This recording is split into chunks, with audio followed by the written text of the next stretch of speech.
शुभं कुरुत्वं कल्याणम् आरोग्यं धनसंपदा।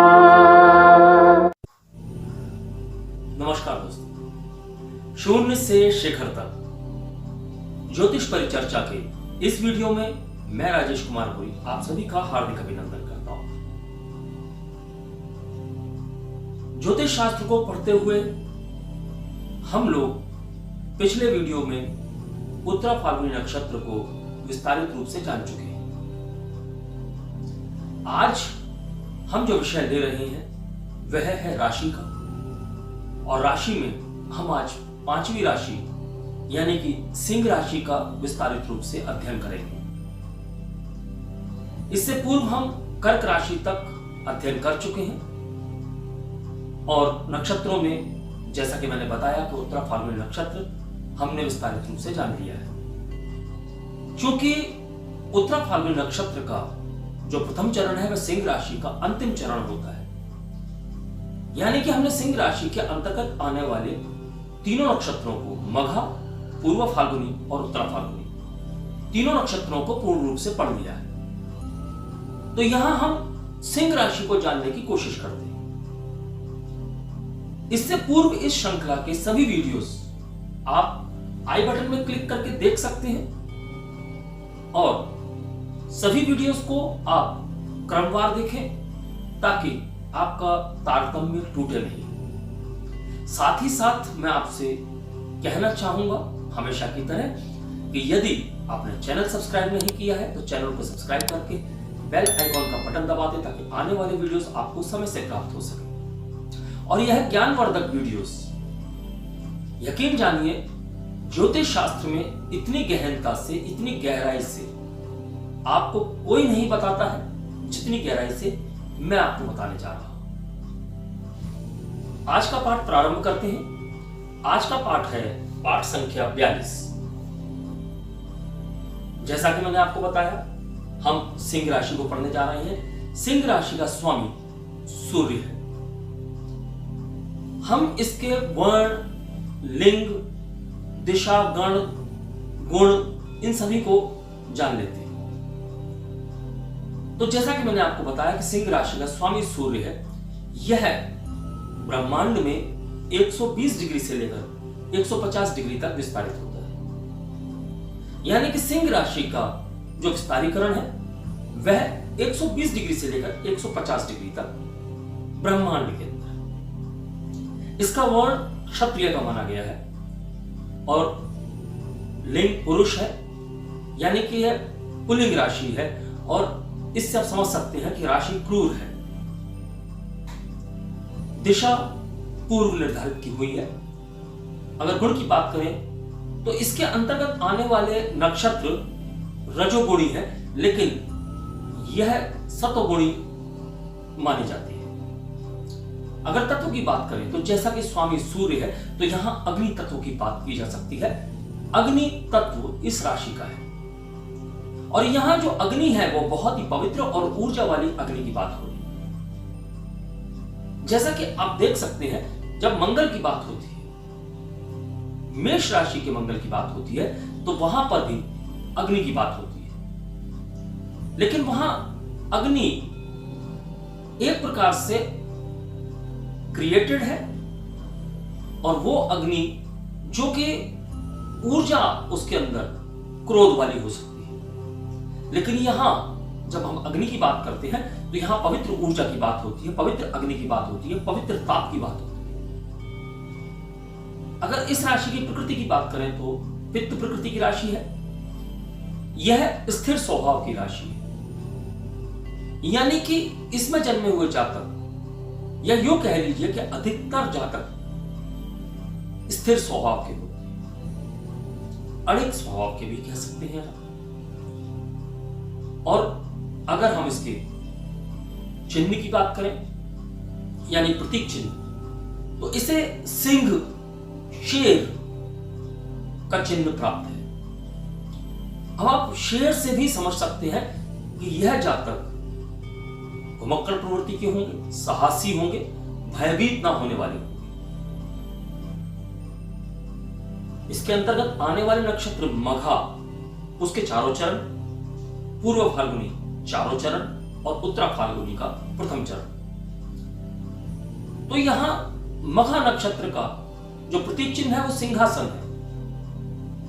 पूर्व फाल्गुनी का प्रतीक चिन्ह बिस्तर है या बिस्तर के अगले दो पैर है या आनंद के लिए झूला है, और उत्तरा फाल्गुनी का प्रतीक चिन्ह बिस्तर के दो पैर पिछले वाले और वही आनंद वाला झूला, उसका बचा हुआ हिस्सा।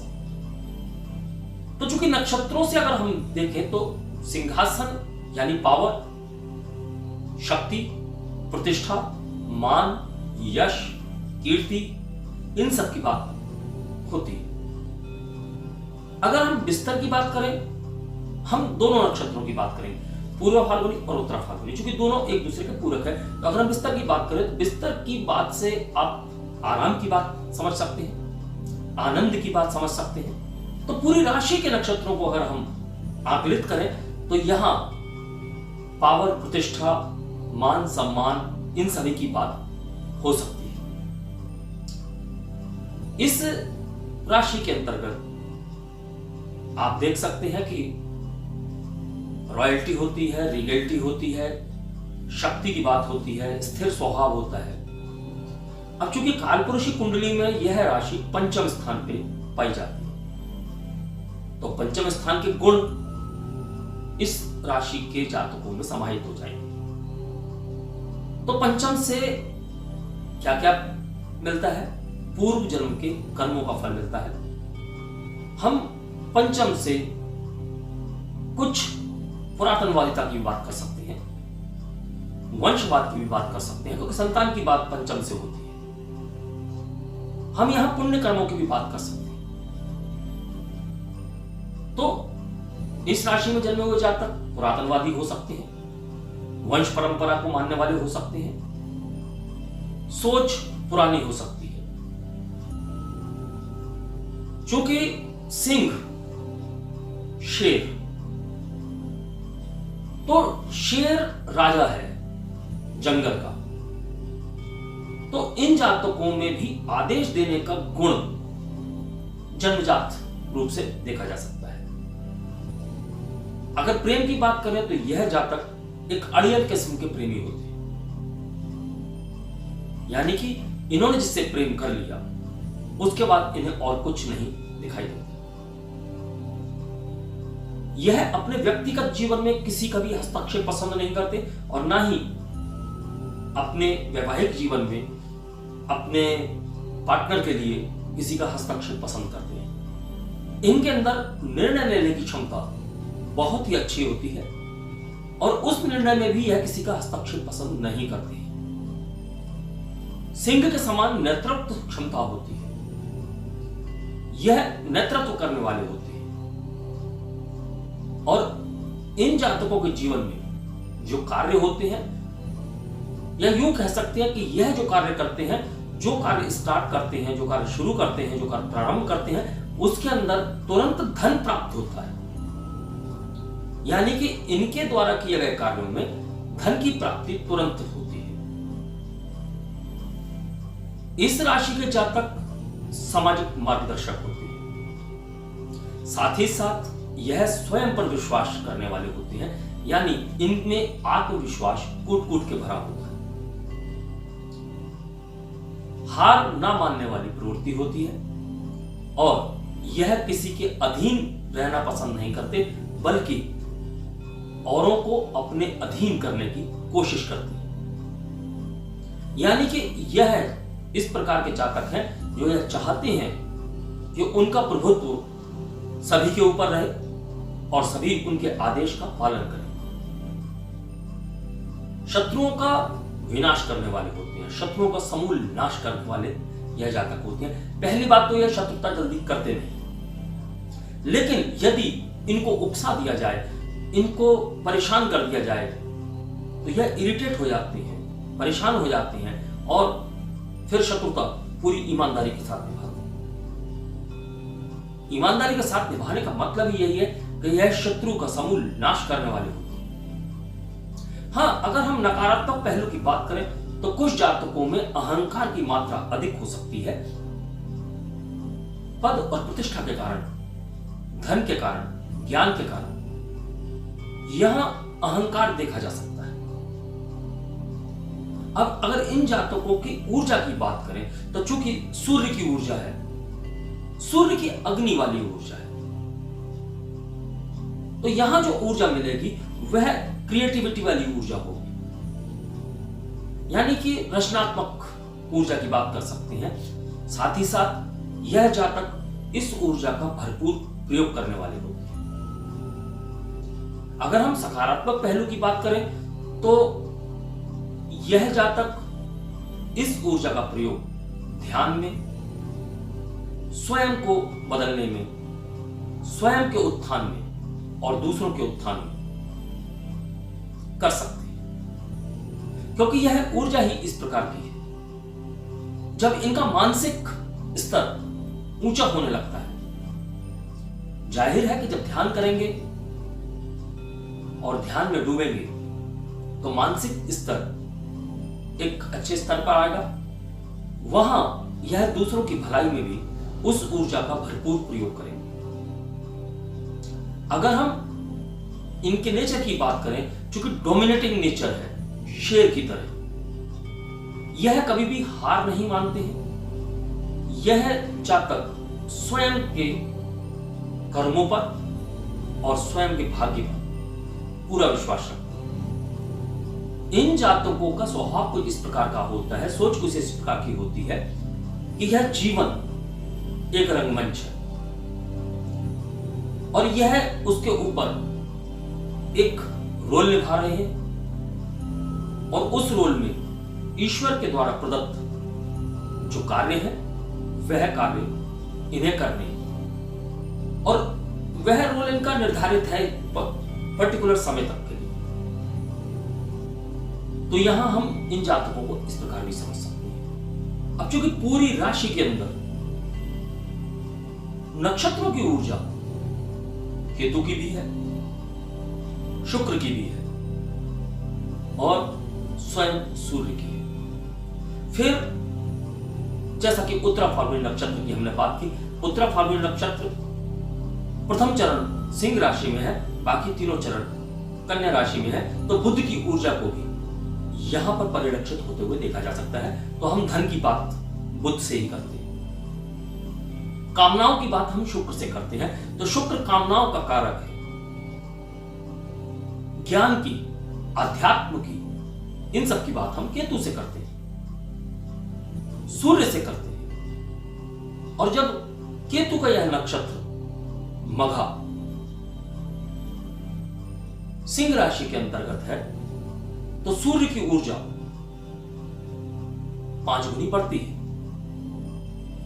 और अगर सूर्य की ऊर्जा बढ़ती है तो सूर्य की ऊर्जा बढ़ने के साथ साथ व्यक्ति की ऊर्जा बढ़ेगी, जातक की ऊर्जा बढ़ेगी, जातक का अध्यात्म बढ़ेगा। हमने नक्षत्रों के चरणों को भी समझा था। प्रत्येक नक्षत्र में जातकों का एक अलग विश्लेषण है। तो मघा में केतु की ऊर्जा मिलती है, जब हम पूर्व फाल्गुनी की बात करते हैं तो शुक्र की ऊर्जा मिलती है, कामनाओं की बात होती है। और जब हम उत्तरा फाल्गुनी की बात करते हैं तो सूर्य की ऊर्जा मिलती है, अहंकार की बात हो सकती है, अधिक शक्ति की बात हो सकती है, पावर की बात हो सकती है, प्रतिष्ठा की बात हो सकती है। यह सिंह राशि है, तो सिंह राशि के जातकों को आप इस प्रकार समझ सकते हैं। यह राशि लग्न में हो या चंद्र इस राशि के अंतर्गत हो, दोनों ही परिस्थितियों में सिंह राशि का प्रभाव जातक के ऊपर बहुत अधिक होता है। क्योंकि यदि लग्न सिंह का है और राशि भी सिंह की हो गई तब तो सोने पर सुहागा है। लेकिन हां, अगर चंद्र किसी और राशि में है, लग्न सिंह का है, तो थोड़ा बहुत आपको जातकों में विभिन्नताएं प्राप्त हो सकती है। चंद्र यदि सिंह राशि में है, यानी जातक का जन्म यदि सिंह राशि के किसी नक्षत्र में हुआ है, लग्न कोई दूसरा हो, तब भी जातकों के जीवन में सिंह राशि का प्रभाव देखा जा सकता है। हाँ, यहां लग्न वाली राशि का प्रभाव भी जातक के जीवन में देखा जाएगा और इन दोनों के मिलन से कुछ नकारात्मकता और कुछ सकारात्मकता जातक के जीवन में देखने को प्राप्त हो सकती है। अगर हम सिंह राशि की बात करें तो सिंह राशि में जन्मे हुए जातक प्रशासनिक अधिकारी होते हैं, चिकित्सक होते हैं, जज होते हैं, राजनेता होते हैं। यह आध्यात्मिक मार्गदर्शक हो सकते हैं। यह बड़ी बड़ी संस्थाओं में नेतृत्व का काम करते हैं। अगर व्यापार की बात करें तो इनका व्यापार उच्च स्तर का व्यापार होगा। यह छोटा मोटा व्यापार करने में यकीन नहीं रखते। अब सिंह राशि को हमने जब पढ़ा तो सिंह राशि के अंतर्गत पद प्रतिष्ठा मान की ज्यादा बात होती है, लेकिन जब हम कुंडली का विश्लेषण करते हैं तो कई बार कुछ ग्रहों के नकारात्मक प्रभाव की वजह से आपको प्रेडिक्शन में थोड़ा बहुत अंतर प्राप्त हो सकता है और कई बार ज्यादा अंतर भी प्राप्त हो सकता है, क्योंकि सिंह राशि के जातक मेहनती होते हैं। कई बार संघर्ष भी करना पड़ता है और बचपन में संघर्ष अधिक हो सकता है। जवानी में और अच्छे हो सकते हैं और यदि हम वृद्धावस्था की बात करें तो यह धन की दृष्टि से तो अच्छे हो जाएंगे, लेकिन कहीं ना कहीं शारीरिक दृष्टिकोण से देखा जाए, रोग के दृष्टिकोण से देखा जाए तो वृद्धावस्था में इन्हें गंभीर रोग हो सकते हैं, हृदय से संबंधित रोग हो सकते हैं, हड्डियों से संबंधित रोग हो सकते हैं। जब हम रोगों की बात करेंगे तो हम मेडिकल एस्ट्रोलॉजी को जब पढ़ना प्रारंभ करेंगे तो उसमें हम रोगों की संपूर्ण रूप से चर्चा करेंगे। आज हमने सिंह राशि को जाना, सिंह राशि को समझा। सिंह राशि यानी लग्न में हो तब भी, और सिंह राशि यदि चंद्र राशि हो तब भी इस बात को हम जातक के जीवन में परिलक्षित होते हुए देख सकते हैं और इन सभी गुणों को, इन सभी तत्वों को हम जातक के जीवन में प्रभावित होते हुए भी देख सकते हैं। अगले वीडियो में हम द्वितीय भाव की बात करेंगे, यानी कि धन स्थान की बात करेंगे, क्योंकि हमने भावों की श्रृंखला में अभी तक लग्न भाव को पढ़ा है। तो हमारा यह सोचना है कि हम सभी चीजों को साथ साथ लेकर चलें तो आप लोगों को सामंजस्यता बिठाने में अच्छा महसूस होगा और आपके प्रेडिक्शन भी अच्छे आने प्रारंभ हो जाएंगे। हाँ, यह बात है कि पूरी गहराई से आपको हम जानकारी दे रहे हैं, तो पूरी गहराई से जानकारी देने में, वीडियो बनाने में, वीडियो आप तक पहुंचाने में कई बार थोड़ा समय लग जाता है। हाँ, यह यकीन मानिए कि हमारा हर वीडियो, हमारा हर पाठ पूर्ण गहराई के साथ होगा और अभी तक आपको किसी ने भी ज्योतिष ज्ञान की इस गहराई से परिचित नहीं कराया होगा। आप हमारे साथ जुड़े रहिए। यदि आपको विषय पसंद आता है तो लाइक और शेयर अवश्य कीजिए और अंत में पुनः एक बार मैं कहना चाहूंगा, यदि आपने चैनल सब्सक्राइब नहीं किया है तो लाइक, सब्सक्राइब और अंत में बेल आइकन का बटन दबा दें ताकि आने वाले वीडियोस आपको समय से प्राप्त हो सके। और विषय से संबंधित यदि आपका कोई प्रश्न है तो आप संपर्क के किसी भी माध्यम से, इंस्टाग्राम, फेसबुक, व्हाट्सएप, किसी भी माध्यम से आप हमसे संपर्क स्थापित करके अपना प्रश्न हमारे समक्ष रख सकते हैं। आपके प्रश्न का उत्तर निःशुल्क दिया जाएगा। यदि आप कुंडली विश्लेषित करवाना चाहते हैं तो एक निर्धारित शुल्क की बात होगी, अन्यथा किसी शुल्क की बात नहीं होगी। आप हमसे जुड़े रहिए और जो ज्ञान हमारे पास है उसे समेटते रहिए। इसी के साथ मैं आज अपनी वाणी को विराम देने की आज्ञा चाहूंगा। नमस्कार, धन्यवाद। शुभं कुरु त्वं कल्याणम्।